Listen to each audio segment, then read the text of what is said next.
জাদুর ফলবাগান ও টুনটুন বাদর। ঘন সবুজ পাহাড়ের কোলে ছিল একটি সুন্দর গ্রাম, সেখানেই থাকত দুষ্টু কিন্তু ভীষণ বুদ্ধিমান বাদর, নাম টুনটুন। গ্রামে সবাই তাকে ভালোবাসত, কারণ সে সবসময় হাসি ঠাট্টা করে পরিবেশকে হাসিখুশি রাখত।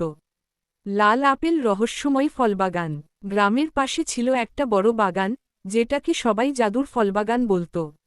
লোকেরা বলত, সেখানে এমন ফল আছে যা খেলে শক্তি, সাহস, বুদ্ধি সব বাড়ে। কিন্তু বাগানে ঢোকার দরজায় বড় বড় লতাগুল্ম আর রহস্যময়ী আওয়াজ শুনে কেউই সাহস করে না। টুনটুন ভাবল, জাদুর ফল পেলে দারুণ মজা হবে। আমি সবার জন্য নিয়ে আসব। দরজা বাগানের ভিতরে অভিযান। রাতে চাঁদের আলোয় টুনটুন লাফিয়ে লাফিয়ে ঢুকে পড়ল বাগানে। ভিতরে গিয়ে দেখে, চারদিকে রঙিন ফল, কেউ নীল, কেউ লাল, কেউ চকচকে। হঠাৎ পিছন থেকে আওয়াজ, কে এলে আমার বাগানে?